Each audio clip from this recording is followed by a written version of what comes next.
ಜೈ ಹಿಂದ್ ವಿದ್ಯಾರ್ಥಿಗಳೇ, ಈಗಾಗಲೇ ಅಗ್ನಿವೀರ್ ಪರೀಕ್ಷೆಯ ಅಂತಿಮ ಘಟ್ಟ ಬಂದಂತಾಗಿದೆ. ಅಗ್ನಿವೀರ್ ಪರೀಕ್ಷೆಯ ಕೆಲವೊಂದು ಇಂಪಾರ್ಟೆಂಟ್ ಕ್ವಶನ್ಗಳು ಅಂದ್ರೆ ಸಿಂಪಲ್ ಆಗಿರ್ತಾವು, ಕೆಲವೊಂದ್ಸರಿ ಕನ್ಫ್ಯೂಸ್ ಆಗಿಬಿಡ್ತಾವೆ. ಕೆಲವೊಂದು ಆಪ್ಷನ್ ಗಳನ್ನು ಕೊಟ್ಟಿರ್ತಾರೆ, ಅದ್ರಿಗೆ ಕನ್ಫ್ಯೂಸ್ ಆಗಬೇಡ್ರಿ ಅನ್ನೋ ಉದ್ದೇಶದಿಂದ ಸಿಂಪಲ್ ಕ್ವಶನ್ ನಾವು ತಂದೆವು, ನೋಡ್ತಾ ಇರಿ. Who is now as the father of the Indian constitution? Bharat ಸಂವಿಧಾನದ ಪಿತಾಮಹ ಯಾರತ್ತ ಕೇಳಿದಾರೆ. ಭಾರತದ ಸಂವಿಧಾನದ ಪಿತಾಮಹ ಯಾರು? ಒಂದು ಮಹಾತ್ಮ ಗಾಂಧಿ ಆದ್ರೆ ಫಾದರ್ ಆಫ್ ಕಾನ್ಸ್ಟಿಟ್ಯೂಷನ್ ಅಲ್ಲ. ಆನಂತರ ಜವಾಹರ್ಲಾಲ್ ನೆಹರು ನಮ್ಮ ದೇಶದ ಮೊದಲ ಪ್ರಧಾನಮಂತ್ರಿ, ಇವರು ಭಾರತ ಇಂಡಿಯನ್ ಕಾನ್ಸ್ಟಿಟ್ಯೂಷನ್ ಫಾದರ್ ಅಲ್ಲ. ಆನಂತರ ಸುಭಾಷ್ ಚಂದ್ರ ಬೋಸ್ ಸ್ವತಂತ್ರ ಹೋರಾಟಗಾರರು, ನೇತಾಜಿ ಸುಭಾಷ್ ಚಂದ್ರ ಬೋಸ್. ಆನಂತರ ಉಳಿದಿದ್ದು ಡಾಕ್ಟರ್ ಬಿ ಆರ್ ಅಂಬೇಡ್ಕರ್ ಅವರು, ನಮ್ಮ ದೇಶಕ್ಕೆ ಕಾನ್ಸ್ಟಿಟ್ಯೂಷನ್ ಅನ್ನ ಬರೆದವರು, ತಂದುಕೊಟ್ಟವರು. ಇವರಿಗೆ father of the Indian constitution ಅಂತ ಕರೀತಾರೆ. ಇದು right answer is doctor B R Ambedkar. ವಿದ್ಯಾರ್ಥಿಗಳೇ, ನಮ್ಮ ನೆಕ್ಸ್ಟ್ ಕ್ವಶನ್ ನೋಡೋಣ. Who is the supreme commander of the Indian armed forces? ಭಾರತೀಯ ಸಶಸ್ತ್ರ ಪಡೆಗಳ ಸರ್ವೋಚ್ಚ ಕಮಾಂಡರ್ ಯಾರು ಅಂತ ಕೇಳಿದಾರೆ. ಬಹಳ ಈಸಿ ಕ್ವಶನ್, ಬಟ್ ಸ್ವಲ್ಪ ಕನ್ಫ್ಯೂಸ್ ಆಗುತ್ತೆ. ಆತರ ಕನ್ಫ್ಯೂಸ್ ಮಾಡ್ಕೋಬೇಡ್ದು ಅಂತ ಹೇಳ್ಬಿಟ್ಟು ನಾವು ಈ ಕ್ವಶನ್ ತಂದಿದ್ದು. ಫಸ್ಟ್ ಆಪ್ಷನ್ ನೋಡ್ರಿ, ಏನಪ್ಪಾ ಅಂದ್ರೆ the prime minister of India. ಪ್ರಧಾನಮಂತ್ರಿಗಳು ನರೇಂದ್ರ ಮೋದಿ ಇದಾರೆ. ಮಿನಿಸ್ಟರ್ ನಮ್ಮ ದೇಶದಲ್ಲಿ prime minister armed forces commander, supreme commander ಆಗಿರೋದಿಲ್ಲ. ಆನಂತರ next the chief of defence staff, CDS. ಇದನ್ನ 2019ರಲ್ಲಿ ಈ ಪೋಸ್ಟ್ ಅನ್ನ ಜಾರಿ ಮಾಡ್ತಾರೆ ಇಂಡಿಯನ್ ಗೌರ್ಮೆಂಟ್. ಆನಂತರ first chief commander Bipin Rawat ಆಗಿರ್ತಾರ, ನೆನ್ಪಿಟ್ಕೋಬೇಕು. ಯಾಕಂದ್ರೆ ಬಹಳ ಸರಿ ಈ ಕ್ವಶನ್ ಬಂದೈತಿ. ಫಸ್ಟ್ ಚೀಫ್ CDS ಯಾರು ಅಂತ ಹೇಳ್ಬಿಟ್ಟು ಬಿಪಿನ್ ರಾವತ್. ಆನಂತರ present Raja NS Subrahmanya, lieutenant general Raja NS Subrahmanya ಅವರು ಈಗ ನೆಕ್ಸ್ಟ್ ಪ್ರೆಸೆಂಟ್ CDS ಆಗಿ ಕಾರ್ಯನಿರ್ವಹಿಸ್ತಾರೆ. ಆನಂತರ ಪ್ರೆಸಿಡೆಂಟ್ ಆಫ್ ಇಂಡಿಯಾ ಇದನ್ನ ನೋಡೋಣ. ಆನಂತರ ಡಿಫೆನ್ಸ್ ಮಿನಿಸ್ಟರ್, ಇವಾಗ ಡಿಫೆನ್ಸ್ ಮಿನಿಸ್ಟರ್ ಯಾರು? ರಾಜನಾಥ್ ಸಿಂಗ್ ಅವರ ಡಿಫೆನ್ಸ್ ಮಿನಿಸ್ಟರ್ ಕೂಡ ಆರ್ಮಡ್ ಫೋರ್ಸಸ್ ನ ಚೀಫ್ ಕಮಾಂಡರ್ ಆಗಿ ಕಾರ್ಯನಿರ್ವಹಿಸಂಗಿಲ್ಲ. ಈಗ ಉಳಿದಿದ್ದು ಏನಪ್ಪಾ ಅಂದ್ರೆ ಭಾರತದ ರಾಷ್ಟ್ರಪತಿಗಳು 3 ಆರ್ಮಿ, ನೇವಿ, ಏರ್ಫೋರ್ಸ್ 3 ಒಂದು ಸಶಸ್ತ್ರ ಪಡೆಗಳ ಚೀಫ್ ಕಮಾಂಡರ್ ಆಗಿ ಇರ್ತಾರ. ನೆಕ್ಸ್ಟ್ ಕ್ವಶನ್ ನೋಡೋಣ. ಭಾರತದಲ್ಲಿ ಸ್ಥಳೀಯವಾಗಿ ನಿರ್ಮಿಸಲಾದ ಹಗುರವಾದ ಯುದ್ಧ ವಿಮಾನ LCA ಅಂದ್ರೆ ಲೈಟ್ ಕಾಂಬ್ಯಾಕ್ಟ್ ಏರ್ಕ್ರಾಫ್ಟ್, LCA. ಇದನ್ನು ಕೇಳ್ಬೋದು ನಿಮ್ಗೆ. ಏನಪ್ಪಾ ಅಂದ್ರೆ ಅಬ್ರಿವೇಶನ್ ಕೇಳ್ಬೋದು.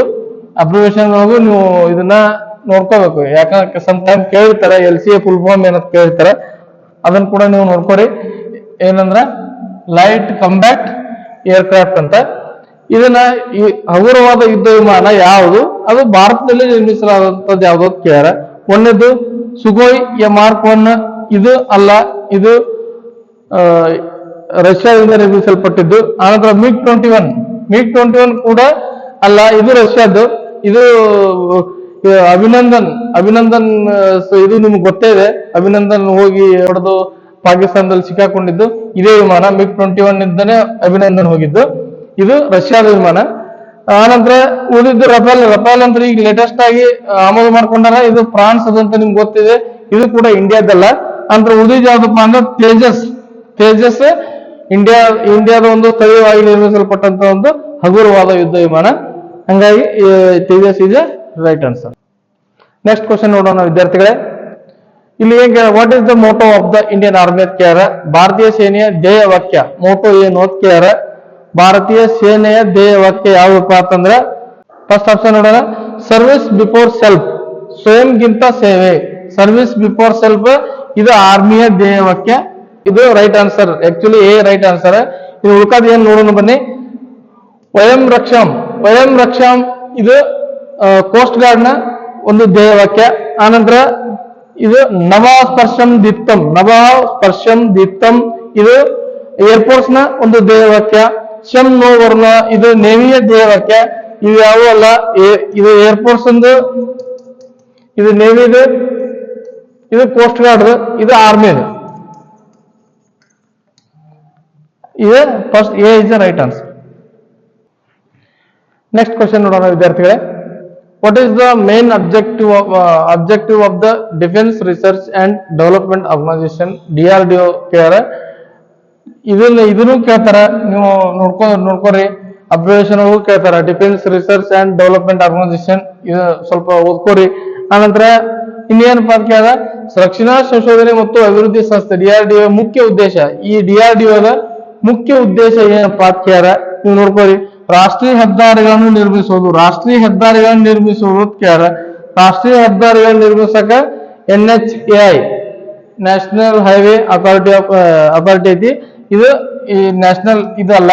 ಆನಂತರ ಈ ಏನು ಮೂವ್ಮೆಂಟ್ ಆಫ್ ಕೋಸ್ಟಲ್ ಸರ್ವಿಸ್, ಕರಾವಳಿ ಭದ್ರತೆಯನ್ನು ಮೇಲ್ವಿಚಾರಣೆ ಮಾಡೋದು ಕೋಸ್ಟ್ ಗಾರ್ಡ್ ಮಾಡ್ತೈತಿ. ಕರಾವಳಿ ಭದ್ರತೆ ಮೇಲ್ವಿಚಾರಣೆ DRDO ಅಲ್ಲ.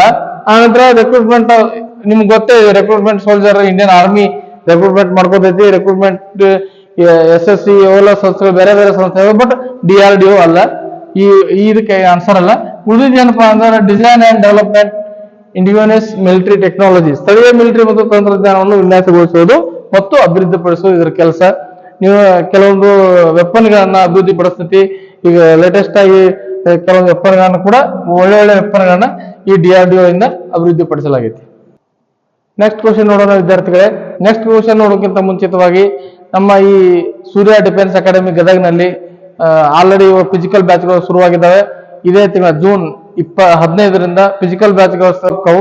ಆಸಕ್ತ ವಿದ್ಯಾರ್ಥಿಗಳು SSC GD ಎಕ್ಸಾಮ್ ಮುಗಿದಂತ ವಿದ್ಯಾರ್ಥಿಗಳಾಗ್ಲಿ, ಇಲ್ಲ ಯಾವುದೇ ಅದರ್ವೈಸ್ ಯಾವುದೇ ಫಿಸಿಕಲ್ ಉಳ್ಳಂತ ಎಕ್ಸಾಮ್ಗಳನ್ನು ಯಾರ್ಯಾರು ಪಾಸ್ ಮಾಡಿರ್ತೀರಿ ಅವರೆಲ್ಲ ಈ ಫಿಸಿಕಲ್ ಬ್ಯಾಚ್ಗಳಿಗೆ ಅಟೆಂಡ್ ಆಗಿ, ರೀಸನೇಬಲ್ ರೇಟ್ ಇರೋದ್ರಿಂದ ಆಸಕ್ತ ವಿದ್ಯಾರ್ಥಿಗಳು ಬಂದು ಗದಗ್ನಲ್ಲಿ ಈ ಒಂದು ಆರ್ಮಿ ಅಂದ್ರೆ ಈ ಎಕ್ಸ್ ಸರ್ವಿಸ್ ಮೆನ್ ಗದಗ ಜಿಲ್ಲಾ ಮಾಜಿ ಸೈನಿಕರ ಸಂಘದೊಡನೆ ನಾವು ಇಲ್ಲಿ ಕೊಲಾಬ್ರೇಷನ್ ಮಾಡಿಕೊಂಡು ಇಲ್ಲಿ ಒಂದು ಈ ಆರ್ಮಿ ಸೂರ್ಯ ಡಿಫೆನ್ಸ್ ಅಕಾಡೆಮಿ ಒಂದು ಬ್ಯಾಚ್ ಅನ್ನ ನಡೆಸ್ತಾ ಇದ್ದೀವಿ.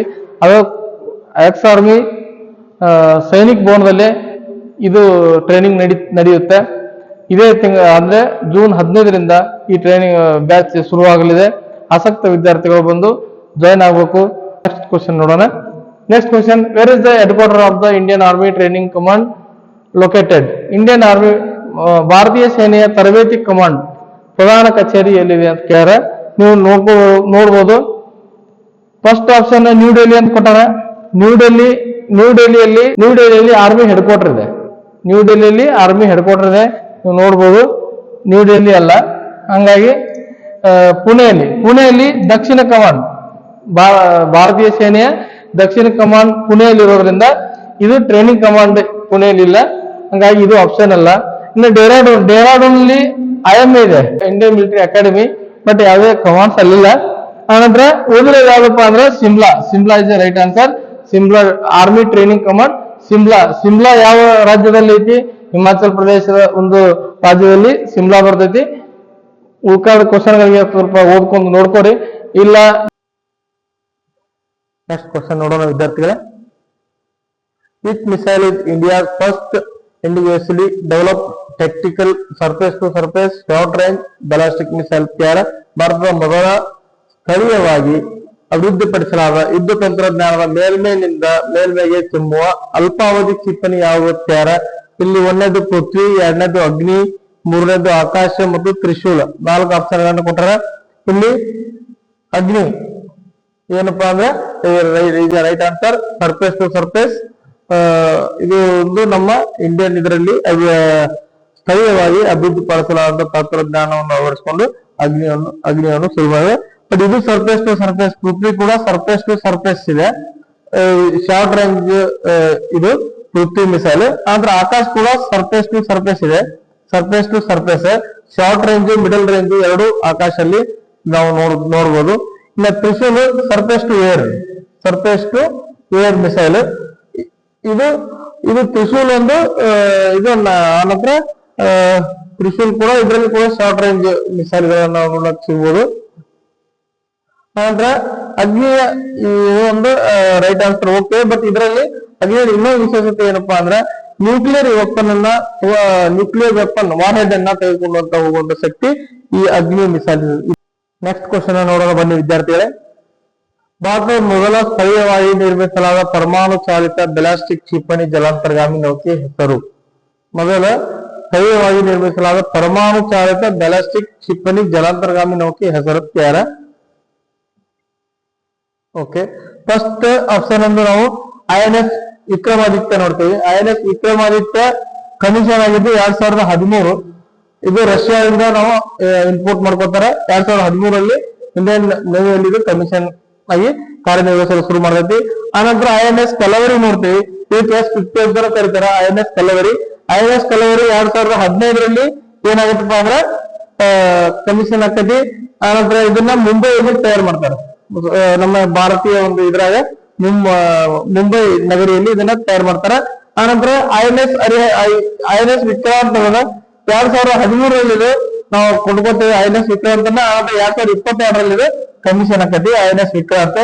ಆನಂತರ 2009 ಕಮಿಷನ್ ಅಂತ INS ಅರಿವಂತ. ಈಗ ರೈಟ್ ಆನ್ಸರ್. ಭಾರತದ ಮೊದಲ ಸ್ಥಳೀಯವಾಗಿ ನಿರ್ಮಿಸಲಾದ ಪರಮಾಣು ಚಾಲಿತ ಬ್ಯಾಲಿಸ್ಟಿಕ್ ಕ್ಷಿಪಣಿ ಜಲಾಂತರ್ಗಾಮಿ ನೌಕೆಯನ್ನ ತೆಗೆದುಕೊಂಡು ಹೋಗುವಂತ ಶಕ್ತಿ ಯಾವ ಒಂದು ಹಡಗಿದೆಯಪ್ಪ ಅಂತಂದ್ರೆ INS ವಿಕ್ರಾಂತ್. ಈ ಭಾರತ ಮೊದಲ ಸ್ಥಳೀಯವಾಗಿ ನಿರ್ಮಿಸಲಾದ ಪರಮಾಣು ಚಾಲಿತ ಬ್ಯಾಲಿಸ್ಟಿಕ್ ಕ್ಷಿಪಣಿಯನ್ನ ತೆಗೆದುಕೊಂಡು ಹೋಗುವಂತ ಶಕ್ತಿ ಯಾವುದಿದೆ ಅಂತ INS ಅರಿಹಂತ. ನೆಕ್ಸ್ಟ್ ಕ್ವಶನ್ ಜಂಟಿ ಮಿಲಿಟರಿ ವ್ಯಾಯಾಮ ಯುದ್ಧ ಅಭ್ಯಾಸ ಅನ್ನು ಭಾರತದ ಮತ್ತು ಯಾವ ದೇಶದ ನಡುವೆ ವಾರ್ಷಿಕವಾಗಿ ನಡೆಸಲಾಗುತ್ತದೆ? ಈ ಎರಡು ದೇಶದ ಆರ್ಮಿ ಸೇರಿ ಒಂದು ಯುದ್ಧದ ಅಭ್ಯಾಸವನ್ನು ನಡೆಸುವಂತ ಒಂದು ಹೆಸರಾಗ್ಯದ ಯುದ್ಧ ಅಭ್ಯಾಸ ಅಂತ ಹೇಳ್ಬಿಟ್ಟು. ಅದು ಯಾವ ದೇಶದ ಮಧ್ಯೆ ನಡೀತಿದ್ದಪ್ಪ ಅಂದ್ರೆ ಯುನೈಟೆಡ್ ಸ್ಟೇಟ್ಸ್ ಆಫ್ ಅಮೆರಿಕಾ ಮತ್ತು ಭಾರತದ ಮಧ್ಯೆ ನಡೆಯುವಂತ ಒಂದು ಯುದ್ಧಾಭ್ಯಾಸ ಆಗೈತಿ. ಇದನ್ನು ನಾವು C is the right answer. But Russia ಮತ್ತು ಇಂಡಿಯಾ ಇಂದ್ರ ಅಂತ ಹೇಳ್ಬಿಟ್ಟು ಯುದ್ಧಾಭ್ಯಾಸ ನಡೆಸ್ತೈತಿ. ಆನಂತರ ಜಪಾನ್ ಮತ್ತು ಇಂಡಿಯಾದ ಧರ್ಮ. ಆನಂತರ ಫ್ರಾನ್ಸ್ ಜೊತೆ ಆರ್ಮಿ ಶಕ್ತಿ ಅಂತ ಒಂದು ಯುದ್ಧಾಭ್ಯಾಸ ನಡೆಸ್ತೈತಿ. ಗರುಡ. ಆನಂತರ ನೇವಿದು ವರುಣ. ಇದು ಏರ್ಫೋರ್ಸ್, ಇದು ಆರ್ಮಿದು. ಆನಂತರ ಇದೆ ನೇವಿದು. ನೇವಿದು ಗರುಡ ಅನ್ನೋ ಒಂದು ಹೆಸರಲ್ಲಿ ಯುದ್ಧಾಭ್ಯಾಸನ ಪಾಲ್ಗೊಳ್ತಾ ನಡೆತೈತಿ. ಸಾರಿ, ವರುಣ. ನೇವಿದು ಏರ್ಫೋರ್ಸ್ ಇದು, ಗರುಡ, ಆರ್ಮಿದು ಶಕ್ತಿ ಅನ್ನೋ 3 ಯುದ್ಧಾಭ್ಯಾಸಗಳು ಫ್ರಾನ್ಸ್ ಜೊತೆ ಇಂಡಿಯಾ ನಡೆಸ್ತದೆ. ನೋಡಿದ್ರಲ್ಲ ವಿದ್ಯಾರ್ಥಿಗಳೇ, ಎಲ್ಲರಿಗೂ ಆದಷ್ಟು ಈ ಅಗ್ನಿವೀರ್ ಎಕ್ಸಾಮ್ ಬರೆಯುವಂತ ವಿದ್ಯಾರ್ಥಿಗಳಿಗೆ ಮತ್ತು SSSGD ಎಕ್ಸಾಮ್ ಬರೆಯುವಂತ ವಿದ್ಯಾರ್ಥಿಗಳಿಗೆ ಯಾವ ಬರುವಂತ ಎಕ್ಸಾಮ್ಸ್ ಏನದಾವು ಎಲ್ಲ ವಿದ್ಯಾರ್ಥಿಗಳಿಗೂ ನಾವೊಂದು ಶುಭ ಹಾರೈಕೆಯನ್ನ ಕೊಡ್ತೀವಿ. ಅದರಂತೆ ನಮ್ಮ ಈ ಸೂರ್ಯ ಡಿಫೆನ್ಸ್ ಅಕಾಡೆಮಿ ಈಗಾಗಲೇ SSSGD ಮತ್ತು ಅಗ್ನಿವೀರ್ ಬ್ಯಾಚ್ಗಳು ಹೊಸ ಬ್ಯಾಚ್ಗಳು ನೆಕ್ಸ್ಟ್ ಮುಂಬರುವ ಎಕ್ಸಾಮ್ ನಡೆಯುವಂತ ಬ್ಯಾಚ್ಗಳು ಕೂಡ ಪ್ರಿಪರೇಷನ್ ಸ್ಟಾರ್ಟ್ ಆಗಿದೆ. ಆಸಕ್ತ ವಿದ್ಯಾರ್ಥಿಗಳು ಅಲ್ಲಿ ಇಲ್ಲಿ ನಾವು ಆರ್ಮಿಗೆ ಹೋಗ್ಬೇಕು, ಇಲ್ಲ ನಾವು SSSGD ಎಕ್ಸಾಮ್ ಕ್ಲಿಯರ್ ಮಾಡ್ಬೇಕು ಅನ್ನುವಂತ ವಿದ್ಯಾರ್ಥಿಗಳು ಏನಿದ್ದಾರೆ ಅಂತವ್ರಿಗೆ ಈಗಾಗಲೇ ಬ್ಯಾಚ್ಗಳು ಸ್ಟಾರ್ಟ್ ಆಗ್ಯಾವು. ಈಗ ಇದೇ 15ರಿಂದನೂ ಒಂದು ಹೊಸ ಬ್ಯಾಚ್ ಶುರುವಾಗುತ್ತೆ. ಆನಂತರ ಫಿಸಿಕಲ್ ಬ್ಯಾಚ್, ಈ ಅಗ್ನಿವೀರ್ ಎಕ್ಸಾಮ್ ಮುಗಿತಾ ಇನ್ನೊಂದು 15 ಅಗ್ನಿವೀರ್ ಎಕ್ಸಾಮ್ ಎಲ್ಲ ಮುಗಿತಾವು ಈ ಬ್ಯಾಚ್. ಆದ್ರೆ SSSGD ಕೂಡ ಎಕ್ಸಾಮ್ಗಳು ಮುಗಿದು ಇರುವಂತ ವಿದ್ಯಾರ್ಥಿಗಳು ಇನ್ನೂ ಜಾಸ್ತಿ ಇದಾರೆ. ಅಂತ ವಿದ್ಯಾರ್ಥಿಗಳಿಗೆ ಒಂದು ಸುವರ್ಣ ಅವಕಾಶ ಏನಪ್ಪಾ ಅಂದ್ರೆ ಈಗ ಕರೆಕ್ಟ್ ಟೈಮ್ಗೆ ಇವಾಗ ಒಂದು ಫಿಸಿಕಲ್ ಬ್ಯಾಚ್ ಮುಂದಿನ ತಿಂಗಳ 15ನೇ ತಾರೀಕಿಗೆ ಸ್ಟಾರ್ಟ್ ಆಗುತ್ತೆ. ಆಸಕ್ತ ವಿದ್ಯಾರ್ಥಿಗಳು ಬಂದು ಜಾಯ್ನ್ ಆಗಿ ಅದರಂತೆ ನಿಮ್ಮ ಒಂದು ಭವಿಷ್ಯವನ್ನು ರೂಪಿಸಿಕೊಳ್ಳಿ.